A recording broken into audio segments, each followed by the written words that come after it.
সুপ্রিয় দর্শক, আরটিভি এবং চায়না মিডিয়া গ্রুপের যৌথ আয়োজন চায়না ফোকাস অনুষ্ঠানে আপনাদেরকে স্বাগত জানাচ্ছি। আমি শাহানশা রাসেল। আজ আমরা কথা বলবো শিক্ষা, স্বপ্ন এবং সাফল্যের যাত্রাপথ নিয়ে, যেখানে একজন তরুণ চীনে উচ্চশিক্ষা গ্রহণের পর ফিরে এসে নিজের উদ্যমে, দূরদর্শিতা এবং কৌশলে গড়ে তুলেছেন একটি সফল ব্যবসা। তিনি একজন সফল উদ্যোক্তার পাশাপাশি এখন একজন অনুপ্রেরণাও। আমাদের সঙ্গে আছেন একজন বিশিষ্ট অর্থনীতিবিদ, যিনি দেবেন এই আলোচনাকে গভীরতা। চলুন শুরু করি আজকের এই আলোচনা। তার আগে পরিচয় করে দেই আমাদের অতিথিদের সঙ্গে। আমার সঙ্গে আছেন জনাব মোহাম্মদ কামরুল ইসলাম কানন, স্বত্বাধিকারী এবং সিইও, চায়না অ্যাক্সেসরিজ কিক। আমার সঙ্গে অনলাইনে যুক্ত আছেন অর্থনীতিবিদ ডক্টর সায়েম আমির ফয়সাল।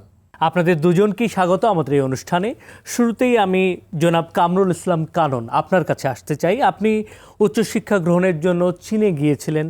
চীনকে কেন বেছে নিয়েছিলেন এবং কি মনে হলো যে আপনি শিক্ষার পাশাপাশি চীন দেখে বা চীন ঘুরে এসে চীনের প্রোডাক্ট বা পণ্য নিয়ে বাংলাদেশে ব্যবসার পরিকল্পনাটার গল্পটা বলুন আমাদেরকে। আমি যখন ব্যাচেলার করছিলাম স্টেট ইউনিভার্সিটি থেকে, তখন থেকে আমি আসলে চীনের বিভিন্ন ওয়েবসাইটে চেক আউট করতাম বিভিন্ন প্রোডাক্ট, কারণ অনেকে দেখতাম তখন অনলাইনে প্ল্যাটফর্মে চায়না থেকে প্রোডাক্টগুলো নিয়ে আসে। সো আমি বেসিক্যালি 2016-তে আলি এক্সপ্রেসের থ্রুতে নিজের পার্সোনাল প্রোডাক্ট নিয়ে আসতাম। নিজের পছন্দ অনেক প্রোডাক্ট থাকতো, যেগুলোতে আমি দেখতাম আলি এক্সপ্রেসের প্রাইসটা খুবই কম এবং রিজনেবলে পাওয়া যাচ্ছে। সো এটা করতে করতে দেখলাম যে চায়নার প্রোডাক্টটা বাংলাদেশে এবং খুব রিজনেবল প্রাইসে পাওয়া যাচ্ছে, যেটা বাংলাদেশে অনেক ডাবল ট্রিপল প্রাইসে। সো এটা দেখতে দেখতে আমি দেখা গেছে 2018-তে আমার ব্যাচেলার প্রায় শেষ পর্যায়ে, তখন আমি চিন্তা করলাম যেহেতু চায়নাতে স্কলারশিপ দেয়, আমি এর জিনিসটা অবগত হয়েছি ওদের ওয়েবসাইট থ্রুতে বা বিভিন্ন চ্যানেলের থ্রুতে। আমি দেখলাম যে চায়নাতে স্কলারশিপ দেয়। সো আমি চিন্তা করলাম আমার ব্যাচেলার যেহেতু কমপ্লিট, মাস্টার্স করতে দেশে অনেক টাকা লাগবে। সো আমি চিন্তা করলাম চায়নায় কেন নয়, সেই হিসাব করে আমি চায়নাতে মাস্টার্সের জন্য বিভিন্ন ইউনিভার্সিটিতে অ্যাপ্লিকেশন করি। সো সেই থ্রুতে দেখা গেছে আমি চায়নাতে একটা মাস্টার্সে একটা ইউনিভার্সিটি, ওয়েনজো ইউনিভার্সিটি, ওইখানে আমি স্কলারশিপ পেয়ে গেছি 100% টিউশন ফ্রিতে। সো স্ট্রেস ইউনিভার্সিটি থেকে ব্যাচেলার কমপ্লিট করার পরে ওইখানে যে অপশনটা পেয়েছি, সো আমি চিন্তা করছি আমি যদি ওইখানে চায়নাতে বিভিন্ন সিটিতে ঘুরে যদি ব্যবসার কোনো লাইন পাই, তাহলে আমার জন্য ফিউচারের জন্য ভালো। সাথে আমার মাস্টার্সটাও আমি স্কলারশিপ যেহেতু পেয়েছি, কেন নয় চায়না, সেই হিসাব করে আমি চায়নাতে ট্রাই করেছি এবং আল্লাহর রহমতে আমি ওইখানে মাস্টার্সে অ্যাডমিশন হয়েছি। যে ব্যবসাটা শুরু করলেন, শুরুর গল্পটা এবং প্রতিবন্ধকতার জায়গাটা, যেমন আপনি বললেন যে আলি এক্সপ্রেস থেকে অর্ডার করছেন, সেখান থেকে আপনি পণ্য নিয়েছেন, তারপরে এই যাত্রার গল্পটা একটু যদি আমাদের সঙ্গে শেয়ার করেন। আলি এক্সপ্রেস থেকে প্রোডাক্টটা প্রথমে আমি নিজে পার্সোনাল জন্য কিনতাম, পরবর্তীতে দেখতাম যে অনেকে চাচ্ছে। সো সেটা থ্রুতে আমি ফেসবুকে একটা পেজ খুলি, আলি এক্সপ্রেস থ্রুতে প্রোডাক্ট এনে দেওয়া যাবে। সো আমি নিজের মাস্টার কার্ড করে আমি প্রোডাক্ট পারচেস করতাম। প্রোডাক্ট দেখা যেত 30-40 দিনের ভিতরে পোস্ট অফিসে চলে আসতো। পরে এইভাবে বিভিন্ন জনকে সাপ্লাই দেওয়া শুরু করছি। সো সাপ্লাই দিতে দিতে একসময় দেখা গেছে জুতার প্রতি আমার একটা মনোনিবেশ চলে আসছে। সো জুতার দিকে আমি চলে গেছি। সো জুতার দিকে দেখা গেছে 2018-তে ঠিক রোজার সময়, যে সময় রোজার ঠিক 2 মাস আগে আমি কিছু জুতা চুজ করি। পরে দেখা গেছে আমি বিভিন্ন আপনার যে ডোর টু ডোর সার্ভিসগুলো আছে, ওদের থ্রুতে ওদেরকে বলি আমাকে জুতাটা এনে দেন। তখন আমি এখন কিছুই বুঝি না, শিপিং কীভাবে করতে হবে, কীভাবে প্রোডাক্ট দেখতে হবে। সো আমি ওদেরকে বলি, ওদেরকে লিঙ্কগুলো দিয়ে দিই, ওরা জুতাগুলো এনে দেয়। সো এনে দেওয়ার পরে আমরা দেখা গেছে যে বাজারে বিভিন্নভাবে অনলাইন যে প্ল্যাটফর্মগুলো 2018-তে ফেসবুক যে গ্রুপগুলো ছিল, ওইখানে বিভিন্ন মিডিয়া থ্রুতে বা বিভিন্ন গ্রুপে আমি আপলোড করতাম। সো আপলোড করতে করতে দেখা গেছে ভালো একটা রেসপন্স পাওয়া যাচ্ছে।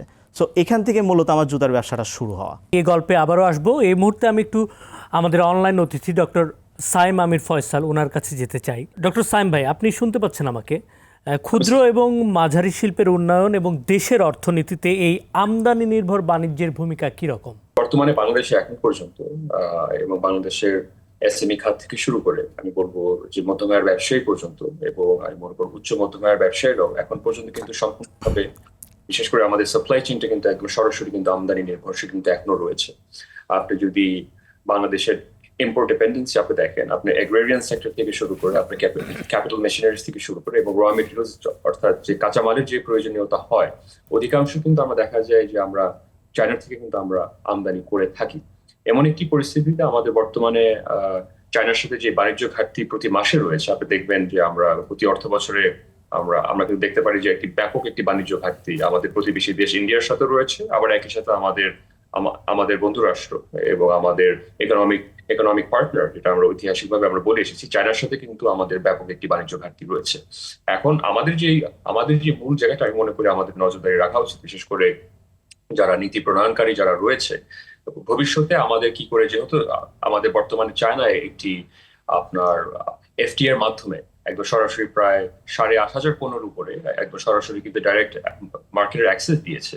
এর পরিপ্রেক্ষিতে যদি আমরা বাংলাদেশে যদি তাদের টেকনোলজিক্যাল কিছু সফিস্টিকেশন যদি আমরা বাংলাদেশে আমদানি করে আনতে পারি পণ্যের পাশাপাশি, আমি মনে করি আমাদের ভবিষ্যতে সেমিকন্ডাক্টর খাত থেকে শুরু করে আপনার এগ্রেরিয়ান এবং হাইলি প্রসেস এগ্রেরিয়ান প্রোডাক্টগুলো, যেগুলো আমরা এখন পর্যন্ত আমদানি নির্ভরশীলতা আমাদের রয়েছে, আমি মনে করি ভবিষ্যতে এটা কমিয়ে আনার একটি সম্ভাবনা ভবিষ্যতে থাকতে পারে। কিন্তু বর্তমানে এটা আমি মনে করি দেশের জন্য ইতিবাচক যে চাইনিজ প্রসপারিটি এবং চাইনিজের টেকনোলজিক্যাল যে অ্যাডভান্সমেন্ট রয়েছে। আমরা কিছুদিন আগে আমরা দেখতে পারলাম যে নতুন একটি কনস্ট্রাকশনের জন্য গ্রিন এনার্জি যে কনস্ট্রাকশন প্রজেক্টগুলো চায়না বর্তমানে নিচ্ছে, এবং আয়রন ডোমের মতো করে সরাসরি যাতে শব্দ দূষণ থেকে শুরু করে প্রতিবেশীরা যাতে ক্ষয়ক্ষতি না হয়, এটা আমি মনে করি অত্যন্ত ইতিবাচক।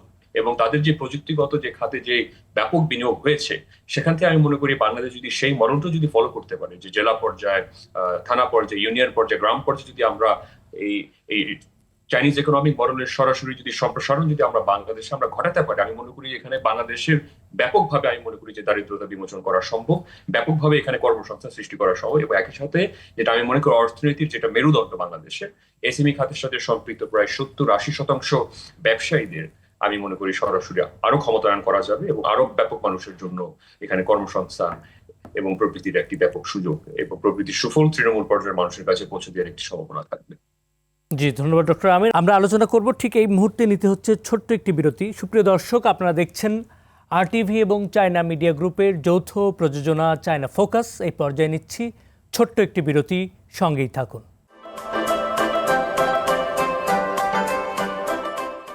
দর্শক, আবারও আমন্ত্রণ চায়না ফোকাসে। চলে যাচ্ছি আবারও মূল আলোচনায়। জনাব কানন, আপনার কাছে আসতে চাই। আপনি যেটা বলছিলেন, প্রথমে ছোট অনলাইন বেসিসে আপনি অনলাইন থেকে অর্ডার করে তারপরে সেটা ডেলিভারি দিলেন বা ডোর টু ডোরের মাধ্যমে করলেন।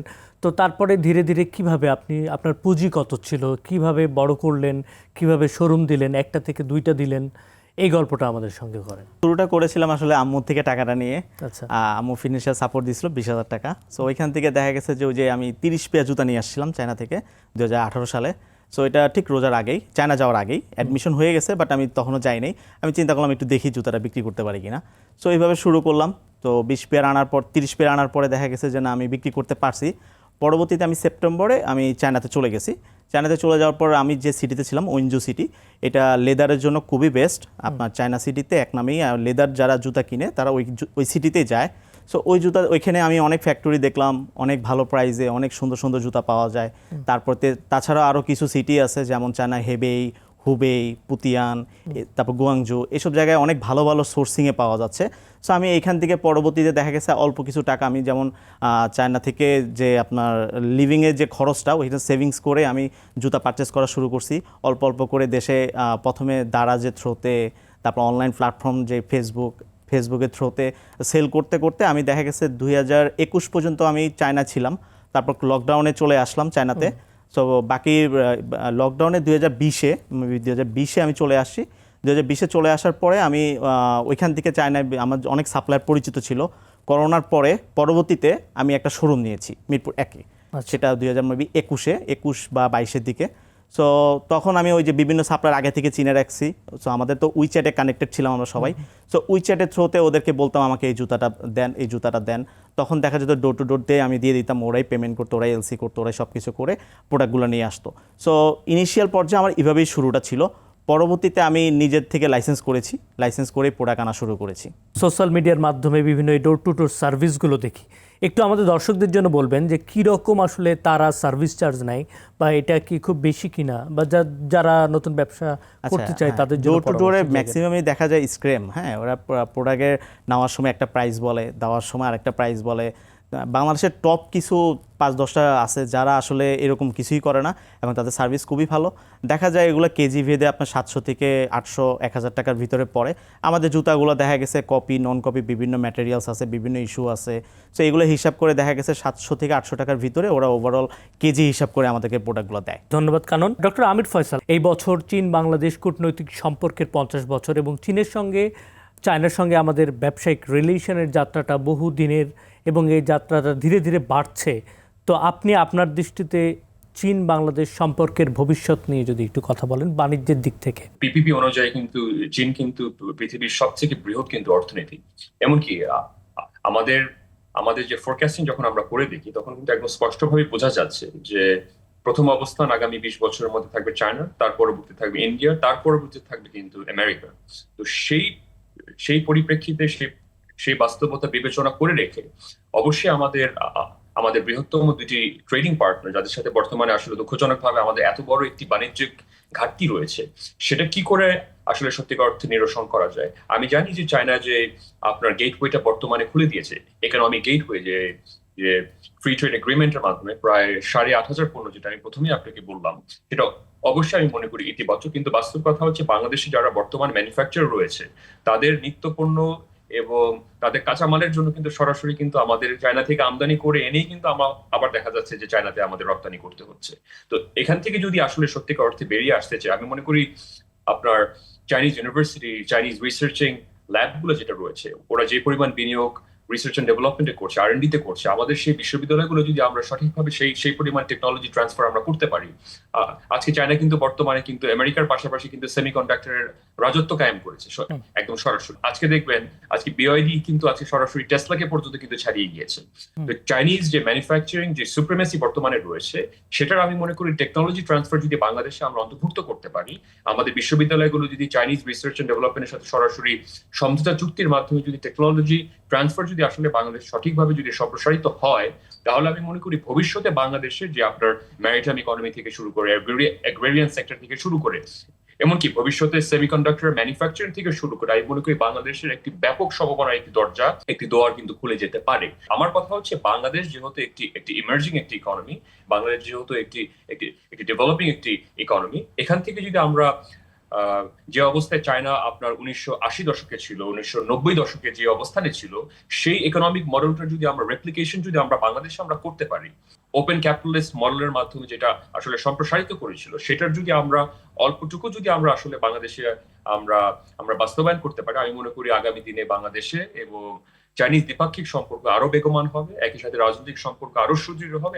একই সাথে আমি মনে করি বাণিজ্যিক ভাবে আমরা মনে করি বাংলাদেশও লাভবান হতে পারবে, চায়নাও লাভবান হতে পারবে। জি, ডক্টর আমির ফয়সাল, আমি আসবো আবারও আপনার কাছে। এই মুহূর্তে আমি কানন আপনার কাছে আবারও আসতে চাই। চীনের থেকে পণ্য নেয়ার ক্ষেত্রে পণ্য নির্বাচন বা মান নিয়ন্ত্রণ এবং সাপ্লাই চেনের ক্ষেত্রে আপনি কি ধরনের কৌশল অবলম্বন করে থাকেন? আসলে চায়নাতে দেখা গেছে যে কোনো কাস্টমারকে তারা ছাড়তে চায় না, এবং চায়নাতে বেসিক্যালি ম্যাক্সিমাম জায়গায় এজেন্ট কেন্দ্রিক। সো ভালো প্রাইস পাইতে হলে আপনাকে এজেন্টের কাছে যেতে হবে, কারণ ফ্যাক্টরি যে কোয়ান্টিটি থাকে, স্পেশাল যারা ক্ষুদ্র পরিসরে ব্যবসা করে, তারা আপনাকে দিবে না। সো এজেন্টদের একটা মান্থলি একটা লিমিটেশন থাকে। সে ফর এক্সাম্পল ধরেন 1 লাখ পেয়ার সে বিক্রি করতে পারবে মান্থলি, সেখান থেকে 100 পেয়ারও নিতে পারবে। কিন্তু ফ্যাক্টরির কাছে আপনি যখন যাবেন, ও বলবে আপনাকে আমার তো 1 লাখ পেয়ার মিনিমাম কোয়ান্টিটি, আমি তো আপনার কাছে বিক্রি করবো না। সো এজেন্টদের ভিতর থেকে অনেকের সাথে কথা বলে যার থেকে ভালোভাবে নেওয়া যায় তার থেকে নিতে হবে। আর মান নিয়ন্ত্রণ ব্যাপারটা হলো চীনে একটা ব্যাপার থাকে, যেমন সস্তা প্রোডাক্টগুলো এক সিটিতে পাওয়া যায়, ভালোগুলো আরেক সিটিতে পাওয়া যায়, এরকম একটা ইস্যু আছে। এটা কি সিটি ভেদে এক্স্যাক্টলি, মানে ওই সস্তা প্রোডাক্ট যে সিটিতে পাওয়া যায় সেখানে যেমন দেখা যায় যে আমাদের যে বিভিন্ন প্রোডাক্ট, আমি জুতা দিয়ে বলছি, যেমন ধরেন কিছু সস্তা যেগুলো ধরেন অনেক দিন স্টকে পড়ে আছে, ওরা স্টক ক্লিয়ারেন্স করবে, সেগুলো এক সিটিতে পাওয়া যায়, এক সিটি একটা শহরে পাওয়া যায়। যেমন ওয়েনজুতে কিন্তু অনেক কম দামে প্রোডাক্ট পাওয়া যায়, এগুলো দেখা যায় আপনার স্টকে অনেক দিন পড়ে আছে বা সেল হচ্ছে না, বা দেখা যায় স্টক ক্লিয়ারেন্স করবে। তারপর আবার হেবেতে দেখা গেছে যে ওরা রিসেন্ট প্রোডাকশনের জুতাগুলো দিচ্ছে, ওয়েনজু থেকে হেবেটের প্রাইসটা একটু বেশি। তারপর পুতিয়ানের জিনিসগুলো দেখা যায় ইন্টারন্যাশনালি ওয়ার্ল্ডে উন্নয়নশীল যে কান্ট্রিগুলো আছে, উন্নত কান্ট্রিগুলো, ওইখানে এগুলো যাচ্ছে। সো পুতিয়ানে দেখা যায় বেস্ট জুতাগুলো আমরা পাচ্ছি। সো এগুলো ব্যাপারটা হলো যারা আমরা কিনি, যারা আমরা চায়না থাকি, তারা কিন্তু আমরা জিনিসটা জানি, এটা কিন্তু কাস্টমার পর্যায়ে জানা কিন্তু সম্ভব না। সো আমরা দেখা গেছে যে ভালো জিনিস চাইলে পুতিয়ানে যাব, মোটামুটি নর্মাল হলে হেবে যাব, তারপর কম দামি চাইলে ওয়েনজুতে যাব। তারপর পুতিয়ানে দেখা গেছে যে এক এক ফ্যাক্টরি দেখা গেছে ম্যাটেরিয়ালস প্রোডাকশন এক এক রকম হয়, কিন্তু দাম দেখা যায় কেউ কাছাকাছি 5-10 RMB 20 RMB তফাৎ হয়। কিন্তু বাংলাদেশে আসার পর দেখা যাচ্ছে যে এগুলো এক একটা 2-3 হাজার টাকা তফাৎ হয়ে যাচ্ছে। এগুলো এক একটা প্রতিষ্ঠানে তাদের ব্যবসায়িক মার্জিনের জন্য এই কাজটা করে। জি, আমরা আলোচনা করব, ঠিক এই মুহূর্তে নিতে হচ্ছে ছোট্ট একটি বিরতি। সুপ্রিয় দর্শক, আপনারা দেখছেন RTV এবং চায়না মিডিয়া গ্রুপের যৌথ প্রযোজনা চায়না ফোকাস। এই পর্যায়ে নিচ্ছি ছোট্ট একটি বিরতি, সঙ্গেই থাকুন।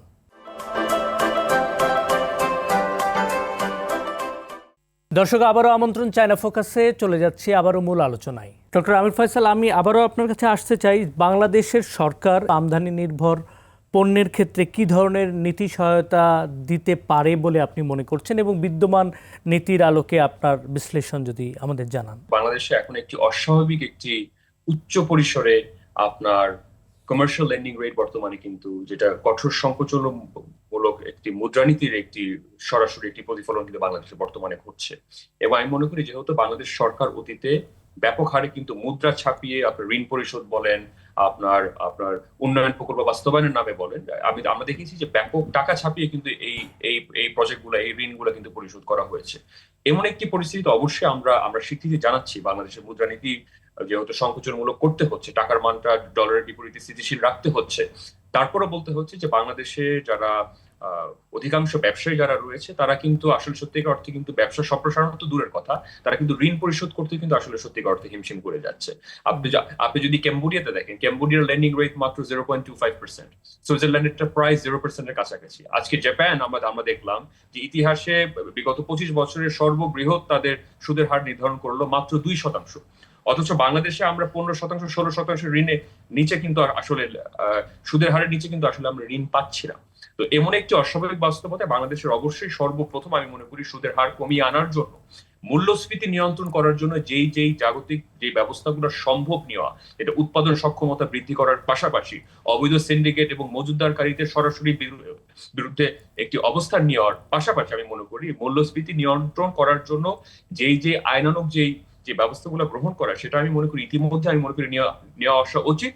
তাছাড়া আমরা মূল্যস্ফীতির লাগাম আমরা ধরে রাখতে পারবো না। নিত্য পণ্যের দাম যদি যে হারে বেড়ে যাচ্ছে, এটা আসলে সত্যিকার অর্থে দেশীয় উৎপাদনকারীরাও সরাসরি ক্ষতিগ্রস্ত হচ্ছে, একই সাথে কিন্তু ক্রেতারাও কিন্তু সরাসরি ক্ষতিগ্রস্ত হচ্ছে। তো আমার প্রথম প্রস্তাবনা থাকবে যে নীতি প্রণয়নকারী যারা রয়েছে তারা সর্বপ্রথম মূল্যস্ফীতি নিয়ন্ত্রণ করতে হবে, সুদের হার কমিয়ে আনতে হবে। আর বর্তমানে আইনের শাসনের যে আমরা আমরা ক্রমবর্ধমান যে অবনতি আমরা দেখতে পাচ্ছি, সরাসরি স্পষ্টভাবে আমরা দেখতে পাচ্ছি, এবং বিগত আসলে সত্যিকার অর্থে 54 বছরের যে আইনের শাসনের অবনতি আমরা দেখেছি, এটা কোনো সুষ্ঠু, কোনো সুস্থ, কোনো গণতান্ত্রিক পরিবেশের আসলে মানানসই হতে পারে না। এখানে আমি মনে করি সরকার যদি মনোযোগী হয়, আপনি মব সন্ত্রাস যদি আমরা দমন করতে না পারি, প্রপার্টি রাইটস এনফোর্সমেন্ট যদি আমরা সংরক্ষণ করতে আমরা না পারি, যদি মানবাধিকার যদি ক্রমবর্ধমান ভাবে যদি লঙ্ঘন করা হয়, ভবিষ্যতে কিন্তু বিনিয়োগ কিন্তু আরো সংকুচিত হওয়ার কিন্তু সম্ভাবনা রয়েছে, এবং বেকারত্ব কিন্তু বৃদ্ধি পাওয়ার কিন্তু আরো ব্যাপক সম্ভাবনা কিন্তু রয়েছে। পাশাপাশি আরেকটু যেটা আপনার কাছে জানতে চাই, যে বিগত কিছুদিন আগেও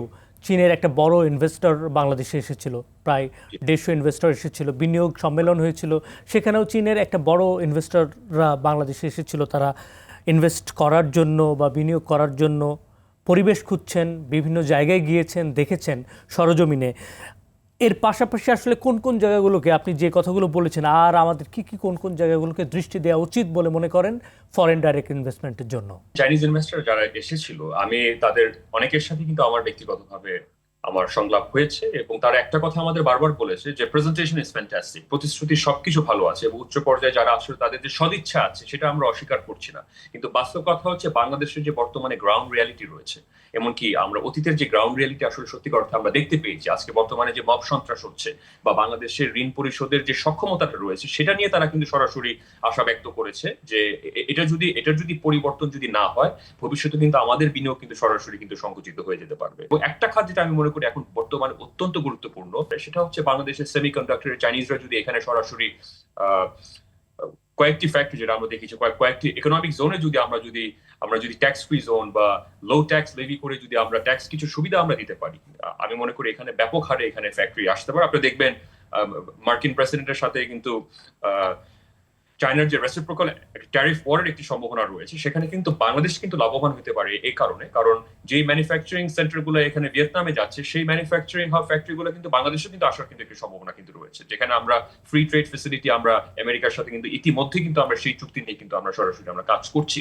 তো আমি মনে করি এখানে ব্যাপক বাণিজ্যিক সুযোগ রয়েছে, কিন্তু গ্রাউন্ড রিয়ালিটি গুলা, যেটা হচ্ছে আপনার আইনের শাসনের অবনতি, আপনার উচ্চ সুদের হার এবং মূল্যস্ফীতি নিয়ন্ত্রণের বাইরে লাগাম ছাড়া ভাবে যে হারে বেড়ে যাচ্ছে, এই তিনটি বিষয় যদি আমরা সঠিকভাবে যদি মনোযোগী না হতে পারি, এই স্বপ্ন কিন্তু স্বপ্নের জায়গায় রয়ে যাবে, আর বিনিয়োগ কিন্তু আরো ব্যাপকভাবে সংকুচিত হয়ে থাকবে, এবং বেকারত্বের হাহাকার কিন্তু আরো ব্যাপক হারে কিন্তু বৃদ্ধি পেতে পারবে। জি, ধন্যবাদ জনাব। কারণ আপনি আপনি একজন ক্ষুদ্র ব্যবসায়ী হিসেবে ব্যবসা শুরু করছেন, ভবিষ্যতে আপনার ব্যবসার পরিধিকে বাড়ানোর ক্ষেত্রে পরিকল্পনা কি?